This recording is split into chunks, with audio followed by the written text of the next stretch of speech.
حضرت فضیل بن عیاض رحمۃ اللہ علیہ ڈاکو تھے، اور نرے ڈاکو نہیں تھے، ڈاکوؤں کے سردار تھے۔ تو ارشاد فرماتے ہیں کہ میرا طریقہ یہ تھا کہ میں ایک پورے قافلے کی صورت میں حملہ کرتا تھا تو لوگ ڈرا کرتے تھے اگر کہ فضیل بن عیاض کے ڈاکوؤں نے حملہ کیا تو پھر نہیں بچتے۔ ایک دن گزر رہا تھا تو ایک قاری صاحب آیت پڑھ رہے تھے، لا تقنطوا من رحمت اللہ، اللہ کی رحمت سے کبھی نا امید نہ ہونا، ان اللہ یغفر الذنوب جمیعا، بے شک وہ سارے ہی گناہ معاف کر دے گا۔ آپ فرماتے ہیں میرے دل میں بات اثر کر گئی، ماننا ہے نا۔ جس نے نہیں ماننا اس نے 6666 آیتوں کا ترجمہ پڑھ کے بھی توجہ نہیں کرنی۔ آپ ارادہ کریں نا، آپ اپنے دل کی زمین کو زرخیز بنائیں۔ فرماتے ہیں میں فوراً وہ آیت سنی تو میں رویا، اور میں وہ حافظ صاحب کے پاس چلا گیا، ان سے اجازت لی، ان کے کمرے میں داخل ہوا۔ میں نے کہا آپ نے ابھی آیت پڑھی ہے کہ اللہ سارے گناہ معاف کر دے گا؟ تو جس بندے نے کئی سال ڈاکے ڈالے ہوں، بیٹیاں روتی رہتی ہوں پر وہ مال لے کے آ گیا ہو، مائیں واسطے دیتی رہتی ہوں پر وہ لوٹ کے نکل آیا ہو، اب جی اگر وہ بندہ بھی سچے دل سے توبہ کرے تو اللہ معاف کر دیتا ہے۔ تو آفت جی کہنے لگے میں کون ہوتا ہوں تمہیں کوئی تفسیر بتانے والا، میں نے تو قرآن کی آیت پڑھی ہے، میرا رب کہتا ہے لا تقنطوا من رحمت اللہ، تم نے مایوس نہیں ہونا، تم آ جانا، معافی مانگ لینا، ان اللہ یغفر الذنوب جمیعا، اللہ سارے ہی گناہ معاف فرما دے گا، اللہ سارے گناہ۔ تو یہ تو اللہ فرما رہا ہے۔ فضیل بن عیاض کہتے ہیں میں نے کہا ختم ہو گئی بات، توبہ بھائی۔ واپس آیا تو وہ میرے ساتھ جو تھے نا ان سے میں نے کہا سردار نیا تلاش کر لو بھائی۔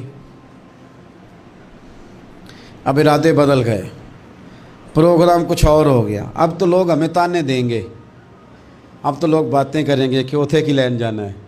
فضیل بن عیاض کہنے لگے بس بھائی توبہ کرنی، اب تم کوئی اور سردار تلاش کر لو۔ اور اوپر سے نہیں کہا، توبہ کی تقریریں نہیں کی، دوسروں کو میسج نہیں بھیجے، اور لیکچر نہیں جھاڑے، رو کے کہا، درد سے کہا، دل سے کہا۔ تو وہ جو باقی کے تھے نا ان پر سردار کی بات کا اثر ہوا، کہنے لگے سردار ہم نے سردار نیا نہیں ڈھونڈنا، اگر چوریاں مل کے کی ہیں تو اب تو اس طرح تو نہ کر، توبہ بھی مل کے ہی کریں گے، اب اللہ بھی مل کے ہی کریں گے، اب بس تو اگر ادھر جائے گا تو ہم بھی تو جائیں گے نا۔ اللہ اکبر۔ فضیل بن عیاض کہتے ہیں ظاہر ہے مال لوٹا کرتے تھے، میں نے مسئلہ پوچھا علماء سے تو انہوں نے بتایا کہ یہ تو حقوق العباد کا مسئلہ ہے، جو لوٹا ہے وہ تو واپس کرنا ہی پڑے گا۔ اب میں نے وہ پیسے جمع کیے، اب سارے تو میرے پاس تھے نہیں، جتنے میں دے سکتا تھا دیے، جو کھا چکا تھا وہ رہ گئے۔ ایک یہودی کے پیسے رہ گئے، اس کے گھر چلا گیا، میں نے جا کے اسے کہا میاں میں نے کر لیا توبہ، اور میں وہ فضیل بن عیاض ڈاکو ہوں جس کے تیرے گھر سے اتنا مال لوٹا تھا، میرے پاس پیسے کوئی نہیں، وہ پیسے لگ گئے، اب تو اس طرح کر مجھے معاف کر دے۔ وہ کہنے لگا نا جناب، یہ بھی کبھی کبھی ہوتا ہے، لوگ نا شرافت کو بزدلی سمجھ لیتے ہیں۔ فضیل بن عیاض سے کہنے لگا میں تو پیسے لوں گا، ایسے تو نہیں معاف کرتا۔ آپ فرمانے لگے پیسے تو کوئی نہیں، یہ سچی توبہ ہے۔ وہ کہنے لگا پھر اس طرح کرو میری اونٹوں کو چارہ ڈالو، پیسے پورے ہوئے تو چلے جانا۔ کل ڈاکو تھے، ابھی وہ تلوار چلانی آتی ہے، نیزہ چلانا آتا ہے، ڈٹنا آتا ہے، اعصاب مضبوط ہیں، مسئلہ کوئی نہیں، لیکن توبہ سچی کی ہے نا، یہ سچی توبہ والے لوگوں کا طریقہ ہے۔ اس سے کہہ سکتے تھے کہ جا جتھوں لب دینی لے لے، تجھے کہا معاف کر دے، تو تیار ہی نہیں ماننے کو۔ حضرت فضیل بن عیاض کہنے لگے اگر اونٹوں کو چارہ ڈالنے سے تو معافی دیتا ہے نا تو میں تیرے اونٹوں کو چارہ ڈالنے کو بھی تیار ہوں، کیونکہ راضی اللہ کو کرنا ہے، اپنے ضمیر سے بوجھ اتارنا ہے، بندوں کے سامنے سرخرو نہیں ہونا، اللہ کے حضور ہونا ہے۔ توبہ کا مطلب ہے رب کی بارگاہ میں سرخرو ہونا، بندوں کے سامنے نہیں۔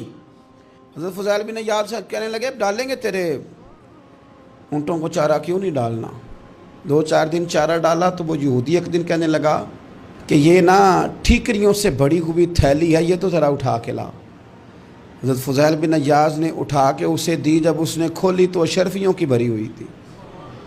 تو آپ فرمانے لگے تو کہہ رہا تھا ٹھیکریاں اٹھا کے لا۔ کہنے لگا میں تورات بڑی پڑھتا ہوں، عالم ہوں، میں نے تورات میں پڑھا تھا کہ مسلمان جب سچی توبہ کر لیں گے نا تو رب ٹھیکریوں کو بھی سونا بنا دیا کرے گا، پھر یہ مٹی کے ڈھیلے اشرفیاں بنا کریں گے، تو میں نا تیری توبہ چیک کر رہا تھا، یہ اس میں میں نے روڑے بڑے ہوئے تھے، لیکن تو اٹھا کے لایا تو تیری توبہ بھی سچی ہے اور تمہارا دین بھی سچا ہے۔ اب اس طرح کر، معافی اس شرط پہ دوں گا کہ مجھے کلمہ پڑھا تاکہ میں بھی مسلمان ہو جاؤں۔